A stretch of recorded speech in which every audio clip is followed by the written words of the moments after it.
Welcome. Welcome to my office today. Our office. open. It's an open plan workspace. Opera House. Casual. I mean, yeah. Okay, roll up, I please. was there last night. So you have such a proactive role in this film, and I guess it can be seen as rare in action franchises. What was important to you to represent in your?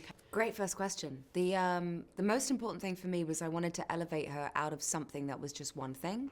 So she wasn't an archetype or a stereotype that we've seen before, or just anything that felt one-dimensional. So there were moments when, because a lot of it was ad-libbed, I'd make choices where she would be full of self-assurance, then she'd be, overwhelmed by self-doubt, that she'd be vulnerable, that she would feel reckless, and then other times very in control, that she'd be calculating, and then at other times an ingenue. And so what you have is a kind of character that's consistently inconsistent. And that felt for me exciting, and I felt, no part of it was I as an actor felt objectified, from what she wore to the fact that the choices that she makes changes the trajectory of the story several times in the film. Therefore, she's not just reactive to what the men are doing or what Tom is doing. She very much has her own agency in this. That's so sick. In terms of the stunts for this film, what was the training like? Did you actually have to climb up a collapsing train? Yes.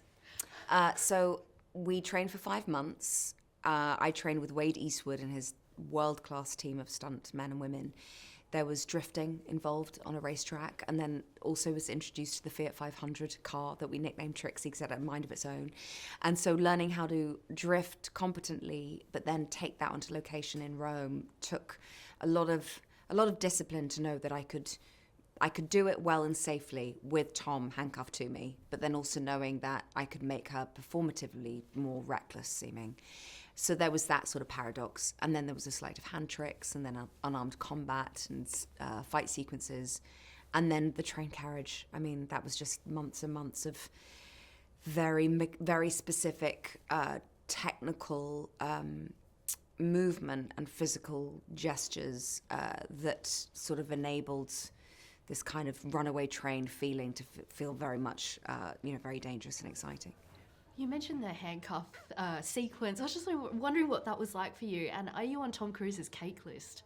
Yes, I've had 4. Oh, wow. So Yeah, jealous, that's I take a amazing. slice, I slice the rest up, put it in the freezer, and then I just everyone who comes to my house gets a little bit. If you come to London, I'll give you a slice. There's still a few slices in my freezer, I think. He's so gentle in his approach to people when they first start working with him. He really disarms.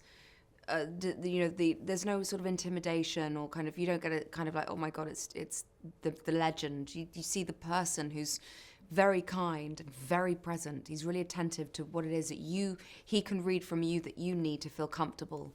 And I think that allows actors coming in to work with him to feel very relaxed and to be able to do their best work, because he's at no point do I feel like he's judging or he's trying to, he's never trying to intimidate. He really wants you to feel like all your talents are coming through, and he's really actively looking to see what they are and to see how he can use them in the movie.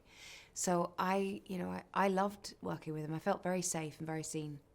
Speaking of talents, you're a ventriloquist, right? Oh gosh. Is that a useful, is that like a useful tool as a spy? You could be like, hey, uncuff me, No, because it makes me look like a blowfish when I do it, because it'll blow my cheeks out. So, it blows my cover immediately. We were waiting to see if you would use that skill. Okay, I'll teach you, only if I can teach you to do it. Yes, please. Oh, yeah. Okay. So the first thing you've got to do is you've got to blow out your cheeks like this.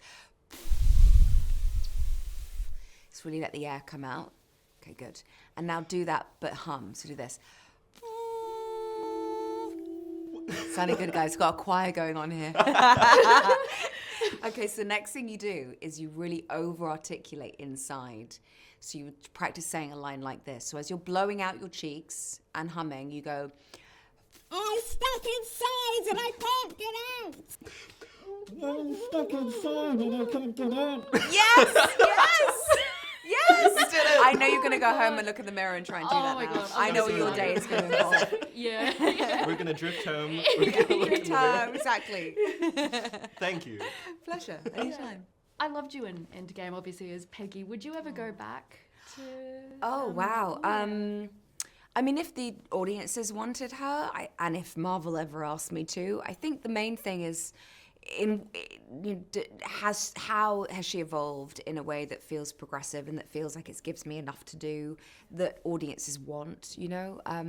So much of her value system of, you know, or her tagline of "I know my value, anyone else's opinion doesn't matter" is so beautiful as an idea, but would love to see her actually being seen in the world as having value as opposed to just knowing it herself.